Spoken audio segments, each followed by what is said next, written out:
दोस्तों, यह कहानी है एक लड़की रिचा की, जिसे डांस करने का बहुत ज्यादा शौक था, पर उसके घर वालों को जल्द से जल्द रिचा की शादी करवानी थी। आज रिचा को देखने एक लड़का दिवाकर आया हुआ था। अकेले में बात करने पर रिचा को दिवाकर एक अच्छा लड़का लगा। जल्द ही उनकी शादी हो जाती है। रिचा शादी कर दिवाकर के घर आ गई। वो अपनी इस नई जिंदगी को लेकर काफी एक्साइटेड थी, पर शादी के दूसरे दिन ही वो किचन के कामों में लग गई। सबसे पहले वो चाय बनाती है, फिर बर्तन धोती है। अगले दिन वो और उसका पति रिचा के मायके गए। यहाँ दिवाकर कहता है कि कोई बात नहीं, मेरी मम्मी रिचा को भी अब अच्छा खाना बनाना सिखा देंगी। तो रात को जब वो रिचा के करीब आने लगा, रिचा कहती है कि आज मूड नहीं है, पर दिवाकर मौके का फायदा उठा जबरदस्ती शुरू हो गया। तो यहीं दूसरी तरफ रिचा की सास घर का सारा काम कर रही थी। सुबह रिचा भी इन सभी कामों में उनकी मदद करने लगी। इस घर में एक तरफ जहां मर्द अपनी जिंदगियां जी रहे हैं, तो औरतें नौकरानियों की तरह सारा काम कर रही हैं। तभी दिवाकर नहाकर रिचा को बुला उससे अपने कपड़े मांगता है। रिचा को यह बात काफी अजीब लगी कि वो खुद अपने कपड़े तक नहीं ले सकता। वो और उसका पिता खाना खाते हुए भी ऐसे ही ऑर्डर चलाते थे। उन्हें बिल्कुल तवे से उतरी रोटियां चाहिए। रिचा और उसकी सास उनके खाना खाने के बाद खाना खाते थे। यहीं फ्री होकर रिचा ने अपनी डांस क्लासेस में वीडियो कॉल लगाई। वो लोग उसे क्लासेस में बुला रहे हैं, पर बाहर रिचा की सास को उनकी प्रेग्नेंट बेटी बुला रही है। रिचा की सास रिचा को सब कुछ सिखाकर अपनी बेटी के पास चली गई और अगले दिन से रिचा को सब कुछ संभालना पड़ा। वो खाना बनाती है तो उसके ससुर के लिए चटनी पीसते हुए मिर्ची रिचा की आंख में चली गई। अब रिचा ने चटनी फूड प्रोसेसर से बना दी, तो फूड प्रोसेसर की आवाज सुन खाना खाते हुए उसका ससुर बोलने लग गया कि ये सिलबट्टे की तो नहीं लग रही। वो चटनी छूता तक नहीं। रिचा सारा काम खत्म कर बैठ अपनी डांस वीडियोस देखने लगती है। वो ऐसे ही म्यूजिक सुन डांस करते हुए आगे का काम करने लग गई, पर पीछे से उसका ससुर आ जाता है। उसने रिचा को डांस करते देख लिया। तो दूसरी तरफ दिवाकर के पास टाइम से लंच नहीं पहुंचा था। रिचा को लंच बनाने में टाइम लग गया और उसमें भी उसके ससुर ने कमी निकाल दी कि ये बिरयानी नहीं, कुकर में बनाया हुआ पुलाव है। दिवाकर भी गुस्से से कहता है कि 12-1 घंटे मैं काम करता हूं और तुम टाइम से खाना भी नहीं भेज सकती। रिचा के ससुर ने भी अपनी पत्नी को फोन कर कहा कि अपनी बहू को ढंग से काम सिखाओ। रिचा अगले दिन यूट्यूब से टूट जाती है, तो रात को उसका पति आ कहता है कि बिरयानी बहुत हैवी हो जाएगी, मेरा कड़ी फुल्का खाने का मन है। रिचा को अब ये बनाना पड़ा। रिचा की माँ कहती है कि बेटा ये सब तो करना ही पड़ेगा। और सभी काम खत्म करने के बाद रिचा का पति भी अपनी मर्जी से उसके साथ सब करता। तो यहीं दूसरी तरफ उसके ससुर को मशीन से धुले कपड़े भी नहीं पसंद थे। वो उन्हें रिचा से हाथ से धुलवाते। यहीं अगले दिन रिचा को किचन की एक पाइप में एक लीक दिखा। वो इसके बारे में अपने पति को बताती है, पर वो कुछ नहीं करता। रिचा ने यहीं दिवाकर से अपनी डांस क्लासेस की बात की, तो उसने उस पर भी ध्यान नहीं दिया।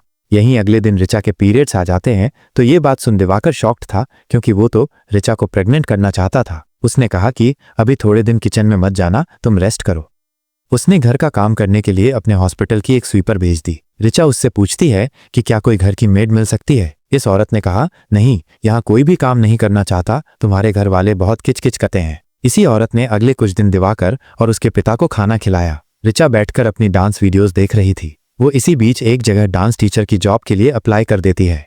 रिचा ने पीरियड्स खत्म होने के बाद ये डांस टीचर वाली बात अपने पति और ससुर को बताई, पर वो दोनों ही साफ मना कर देते हैं। उसके ससुर ने कहा कि ये काम हमारी फैमिली के हिसाब से सही नहीं। तो अगले दिन उनके घर कुछ रिलेटिव्स आ जाते हैं। इन्होंने आते ही अपनी अपनी डिमांड्स मार दी। एक को चाय चाहिए, एक को शिकंजी चाहिए, तो एक को गर्म कॉफी। रिचा ने ये सब बनाया तो वो लोग शराब खोलकर बैठ गए। ये रिलेटिव रिचा की बनाई शिकंजी में भी कमियां निकाल देता है, और खाना बना होने के बावजूद भी उन लोगों ने अलग से स्पेशल खाने की डिमांड कर दी। रिचा ये सारा काम करती है। अगले दिन भी सुबह 4 बजे उठकर उसने घर का सारा काम किया, पर जब वो ये सब काम खत्म करके अपनी जॉब के इंटरव्यू के लिए जाने लगी, उसके ससुर ने उसे रोक दिया कि तुम्हारी सास ने भी PhD की हुई है, पर उन्होंने जॉब करने की जगह अपनी फैमिली संभाली, तुम्हें भी ऐसा ही करना होगा।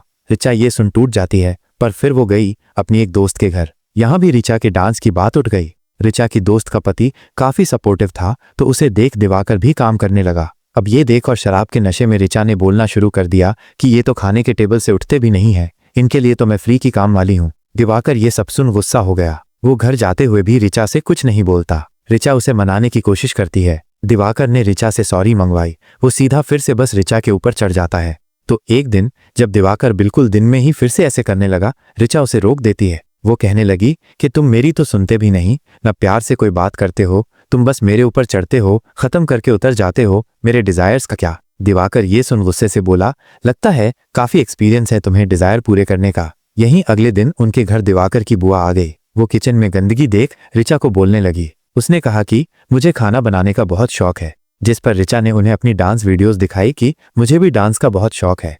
तो अगले दिन आता है करवा चौथ का दिन, जहां दवाई ना खाने की वजह से इस बुआ को चक्कर आ रहे थे, पर वो दवाई नहीं खाती। उसने ऋचा को कहा कि तुम भी गलती से कुछ खा मत लेना, मैंने सुना है तुम्हें खाना बनाते हुए चुगने की गंदी आदत है।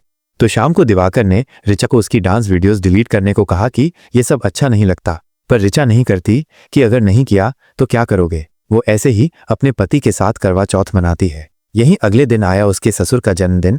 यहाँ सारा खाना ऋचा को बनाना था। उनका घर मेहमानों से भर गया। ये आदमी यहाँ फिर से शिकंजी की डिमांड करता है। उसने सभी लोगों के लिए शिकंजी मंगवाई, पर ऋचा तो अंदर किसी और सोच में ही पड़ी हुई थी। तो ये आदमी दिवाकर को ऋचा जैसे डांस करके दिखाने लग गया कि ये स्टेप तो तेरी बीवी का ही है। दिवाकर ये देख ऋचा पर गुस्सा हो जाता है कि मैंने तुम्हें वीडियो डिलीट करने को कहा था ना, और ये शिकंजी कब आएगी। अब ऋचा के सब्र का घड़ा यहीं भर गया। उसने सभी मेहमानों को वहीं सिंक का पानी भर कर दे दिया। ऋचा गुस्सा हो दिवाकर पर भी यही पानी डाल देती है। वो गाड़ी लेकर वहां से निकल गई, पर उसकी माँ अभी भी यही कह रही थी कि बेटा इतनी सी बात का गुस्सा मत करो। उसने तो यहाँ तक कि ऋचा को अपने छोटे भाई को पानी तक देने को कह दिया, जो सुन ऋचा कहती है कि मैं क्यों दूं उसको पानी, वो क्या खुद पानी नहीं पी सकता। ऋचा ने कहा आप लोगों ने ही अपने बेटों को बिगाड़ रखा है। जिसके बाद कहानी गई कुछ टाइम आगे, जहां दिवाकर ने दूसरी शादी कर ली थी और ऋचा ने अपना डांस शुरू। और दोस्तों, इसी के साथ हमारी ये कहानी हुई यहीं पर खत्म। आप इस कहानी को लेकर क्या विचार हैं हमें कमेंट करके जरूर बताएं। साथ ही साथ वीडियो को लाइक और चैनल को सब्सक्राइब करना मत भूलिएगा।